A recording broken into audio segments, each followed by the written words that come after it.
भारत ने मालदीव सरकार की मंत्री के बयान पर आपत्ति जताई। मौजूद सरकार के सामने मुद्दा उठाया। मालदीव के मंत्री ने भारत के खिलाफ अभद्र भाषा का इस्तेमाल किया था। मालदीव सरकार ने मंत्री के बयान से किया किनारा, तो वहीं कहा कि यह मंत्री का व्यक्तिगत बयान है और इससे सरकार का कोई लेना देना नहीं। मालदीव विवाद पर अक्षय कुमार ने किया ट्वीट, लिखा भारत के बारे में भड़काऊ कमेंट करना गलत है। भारत में सबसे ज्यादा टूरिस्ट जाते हैं मालदीव। मालदीव के मंत्री के बयान को कंगना रनौत ने बताया शर्मनाक, कहा घटिया बयान पर आनी चाहिए शर्म। कोलकाता में पुलिस और बीजेपी नेताओं की झड़प। पुलिस ने सुकांत मजूमदार को रोका। बीजेपी कार्यकर्ताओं के साथ प्रदर्शन के लिए जा रहे थे सुकांत मजूमदार। पश्चिम बंगाल बीजेपी अध्यक्ष सुकांत मजूमदार ने राज्यपाल आनंद बोस से की मुलाकात, तो वहीं बंगाल की कानून व्यवस्था को लेकर जाहिर की चिंता। कांग्रेस नेता अधीर रंजन का ईडी को लेकर बयान, कहा ईडी जहां जाए अपने साथ फौज लेकर जाए, अपनी सुरक्षा स्वयं करें। ইডি কে সতর্ক হয়ে যেতে হবে সব জায়গায়, আমার কি করা আছে? তো ईडी खुद एक संस्था है, जहां जाए अपने भारी भरकम फौज लेके जाए, बस डर है तो जो डर गया सो मर गया। बंगाल के भुरबा मेदिनीपुर में बोले बीजेपी नेता शुभेंदु अधिकारी, टीएमसी पर साधा निशाना, कहा नंदीग्राम के लोग टीएमसी को देंगे जवाब। नंदीग्राम के जनता ने सही वक्त पर सही इसका जवाब दे देगा। वो 21 में देखा था, 23 में पंचायत में देखा था, अभी भी दिखाएगा। बंगाल में ईडी की टीम पर हमले को लेकर राज्यपाल का डीजीपी को निर्देश। आरोपी शाहजहां की गिरफ्तारी को लेकर निर्देश। शाहजहां शेख पर हमले के लिए भीड़ को भड़काने का आरोप। बीजेपी सांसद रविशंकर प्रसाद ने बंगाल सरकार पर साधा निशाना, कहा मामले बंगाल पुलिस ने अब तक क्यों नहीं की कार्रवाई। बिल्कुल कार्रवाई होनी चाहिए, क्यों नहीं अभी तक ममता जी की पुलिस ने उसको गिरफ्तार किया, क्यों नहीं किया? ये संभव है क्या कि जानलेवा हमला होगा ईडी के ऊपर? बंगाल में ईडी अटैक पर बोले सुशील मोदी, अफसरों पर हुए हमले को बताया दुर्भाग्यपूर्ण, कहा बिहार में भी ऐसी घटनाएं संभव। और भ्रष्टाचार के खिलाफ कार्रवाई हो रही तो उन पर हमला हो रहा है, और मुझे तो डर है कि कल बंगाल में हुआ लेकिन बिहार में भी हो सकता है।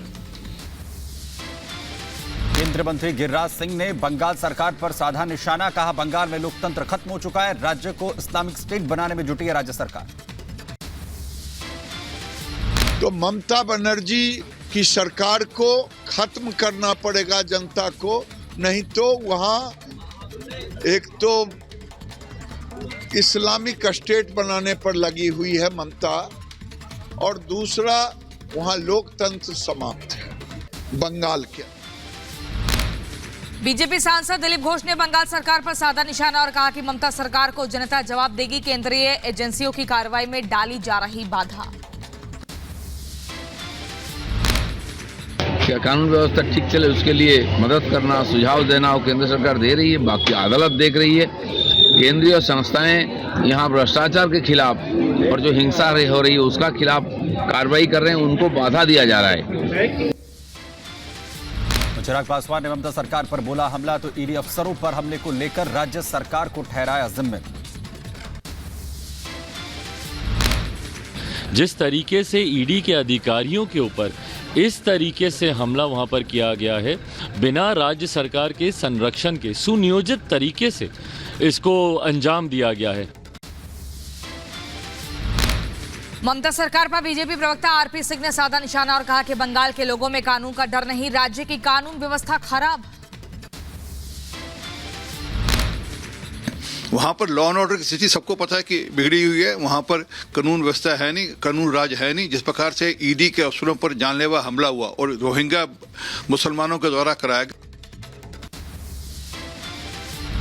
इंडी गठबंधन पर सीट बंटवारे को लेकर मचा घमासान, तो एनसीपी नेता सुप्रिया सूले का बयान, कहा हर दल हर सीट पर लड़ना चाहता है, सर्वे के बाद होगा सीटों पर अंतिम फैसला। अखिलेश यादव ने कांग्रेस को दिया अल्टीमेटम, कहा राहुल गांधी की न्याय यात्रा से पहले सीटों का बंटवारा हो। यात्रा से पहले उन्हीं सभी प्रदेशों की सीट का बंटवारा हो जाएगा, जिससे लड़ाई और मजबूती से लड़ी जा सके। यात्रा हो अच्छी बात है, लेकिन सभी दल ये चाहते हैं यात्रा से पहले टिकट बंटवारा हो, सीट बंटवारा हो। बसपा सुप्रीमो मायावती ने अखिलेश यादव पर किया पलटवार, बोली तंज कसने से पहले अपने अंदर झांकें, उनका दामन कितना दागदार। बंगाल में ईडी पर हुए हमले पर प्रदेश अध्यक्ष का बयान, सम्राट चौधरी ने कहा कि बिहार में लालू भ्रष्टाचार, गुंडाराज और अपराधियों के प्रतीक, कहां यहां कुछ भी हो सकता है। बिहार में लालू प्रसाद जी भ्रष्टाचार के प्रतीक हैं, गुंडों के प्रतीक हैं, अपराधियों के प्रतीक हैं, तो कुछ भी हो सकता है। बीजेपी नेता तरुण चुग ने विपक्षी गठबंधन पर साधा बयान, वहीं कहा इंडी गठबंधन में नेता एक दूसरे को नहीं करते पसंद तो ममता बनर्जी को कांग्रेस पसंद नहीं। मुंगेरी लाल का सपना है,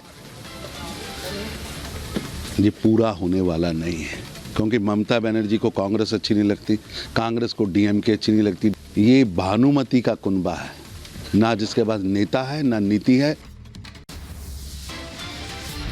राम मंदिर ट्रस्ट ने जारी की भगवान राम की तस्वीर, भगवान राम और लक्ष्मण के बाल स्वरूप की झलक दिखी। अहमदाबाद में रामलला की प्राण प्रतिष्ठा को लेकर दिखा लोगों में उत्साह, लोगों ने पतंग पर उकेरी भगवान श्री राम की तस्वीर। अयोध्या में लता चौक में उत्साह का माहौल, प्राण प्रतिष्ठा को लेकर साज सजावट जारी है, सभी की जुबान पर सिर्फ भगवान राम की गूंज। अयोध्या में भव्य राम मंदिर के उद्घाटन की तैयारियां तेज, तो जगह जगह लगाई जा रही है भगवान राम और हनुमान की तस्वीरें। आंध्र प्रदेश के तिरुपति में प्राण प्रतिष्ठा समारोह के लिए तैयार किए जा रहे लड्डू, अयोध्या में आए भक्तों को लड्डू दिया जाएगा प्रसाद। भगवान राम की प्राण प्रतिष्ठा को लेकर मुरादाबाद में भी तैयारियां तेज, तो 22 जनवरी तक हनुमान वाल्मीकि मंदिर और पार्कों में होंगे सांस्कृतिक कार्यक्रम। प्रभु श्री राम के दर्शन के लिए अयोध्या पहुंची कई मुस्लिम महिलाएं, जमकर खाए भगवान राम के भजन गाए हैं और वहीं शंभू देवाचार्य से भी मुलाकात की। राम मंदिर प्राण प्रतिष्ठा समारोह से पहले सुरक्षा व्यवस्था चाक चौबंद, तो हनुमान गढ़ी की बढ़ाई गई सुरक्षा, लोगों पर रखी जा रही है निगरानी। रामलला की प्राण प्रतिष्ठा के लिए तैयारी तेज, नागपुर में तैयार किया जाएगा 7000 किलो राम हलवा।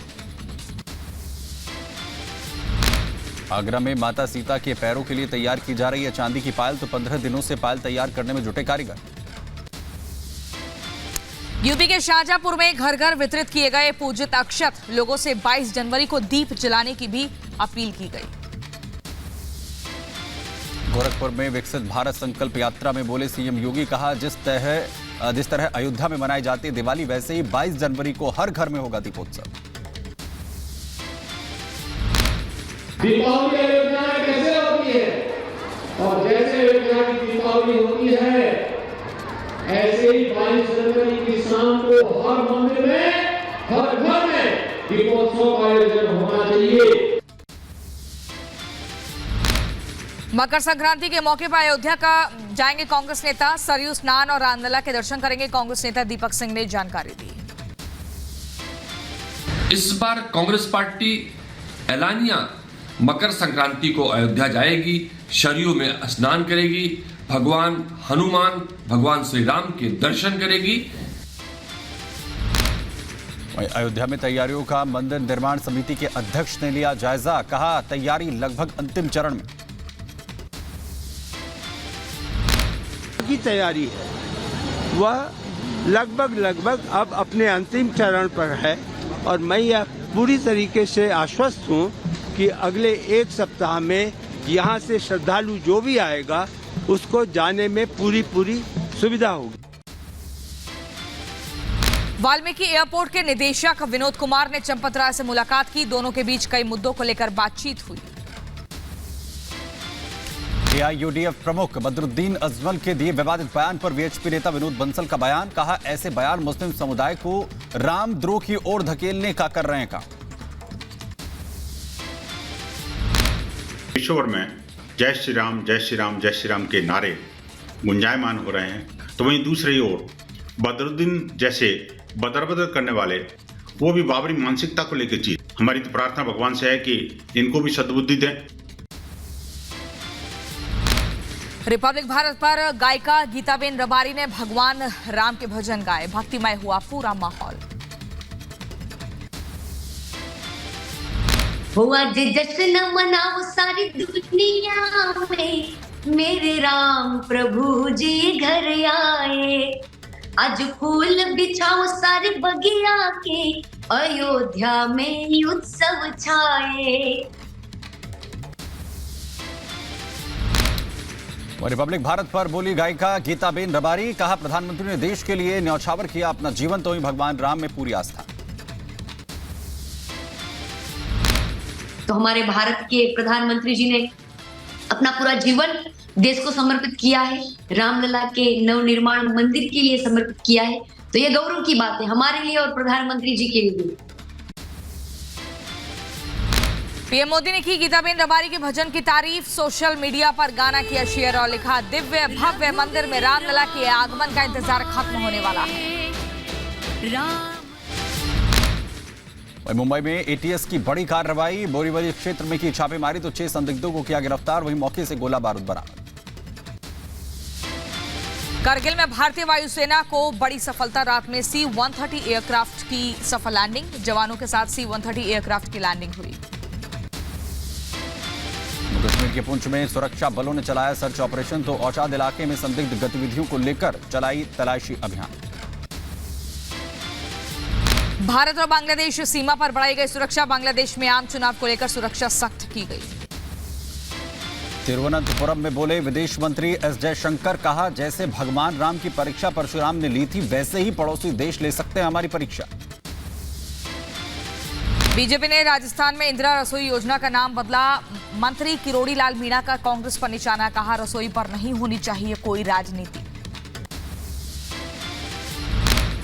किसी व्यक्ति के नाम से रसोई का नामकरण करके, वो भी कांग्रेस की एक बड़ी नेत्री थी, तो उसके नाम से रसोई चला जाए, तो रसोई में भी राजनीतिकरण नहीं होना चाहिए। 9 जनवरी से प्रचार अभियान शुरू करेंगे पीएम मोदी। गुजरात से करेंगे लोकसभा चुनाव के प्रचार अभियान का शुभारंभ, तो 3 दिन तक रैलियां करेंगे पीएम। राजस्थान कांग्रेस ने मेवाराम जैन को पार्टी से निलंबित किया है। गैंगरेप मामले में आरोपी मेवाराम का वीडियो वायरल होने के बाद कार्रवाई। शहजाद पूनावाला का कांग्रेस पर बड़ा हमला। 1 साल पहले मेवाराम जैन पर लगे आरोप, तो वहीं प्रियंका वाड्रा और कांग्रेस रही चुप। वहीं कांग्रेस ने मेवाराम को दिया टिकट। आरजेडी प्रवक्ता मृत्युंजय तिवारी ने बीजेपी पर साधा निशाना और कहा कि देश किसी एक पार्टी का नहीं, बीजेपी बदनाम करने की साजिश रच रही। बीजेपी एक्सपोज हो गई। ये बातें बीजेपी के नेता आदरणीय सुशील मोदी जी कह रहे हैं, इसका मतलब अब कहीं न कहीं बीजेपी इसी तरह का साजिश रच रही है बदनाम करने के लिए। बांग्लादेश में आम चुनाव के लिए शेख हसीना ने किया मतदान, तो वहीं भारत को बताया सबसे भरोसेमंद दोस्त। कहा, मुक्ति संग्राम के दौरान भारत ने किया हमारा समर्थन। गोरखपुर में सीएम योगी ने विकसित भारत संकल्प यात्रा में की शिरकत। कार्यक्रम को संबोधित किया। सरकारी योजनाओं को लेकर लोगों को जानकारी दी। मेरी कहानी मेरी जुबानी के माध्यम से लाभार्थियों के मुंह से उन्हें शासन की किन योजनाओं का लाभ प्राप्त हुआ है। विकास की योजनाओं का लाभ देश के अंदर सर्वत्र प्राप्त हो रहा है। बड़े बड़े हाईवे बन रहे हैं, एयरपोर्ट बन रहे हैं। सीएम योगी ने जनता दर्शन में सुनी लोगों की फरियाद, तो समाधान के लिए अधिकारियों को दिए निर्देश। राजस्थान के राज्यपाल कलराज मिश्र ने पीएम मोदी से मुलाकात की। पीएम मोदी को कलराज मिश्र ने भेंट की मीनाकारी शिल्प वाली शॉल। मुंबई के प्रियदर्शनी पार्क में तटीय सड़क परियोजना का सीएम शिंदे ने किया निरीक्षण। कहा, सड़क का पहला चरण 31 जनवरी तक होगा पूरा, दूसरा चरण मई तक पूरा होगा। ये देश में सबसे बड़ा टनल है, इसकी साइज जो है, और ये 31 जनवरी तक कंप्लीट हो जाएगा। उसके बाद तुरंत लोकार्पित किया जाएगा और ये मुंबई वासियों के लिए क्या कोई टोल लगेगा? इसमें टोल वोल नहीं है।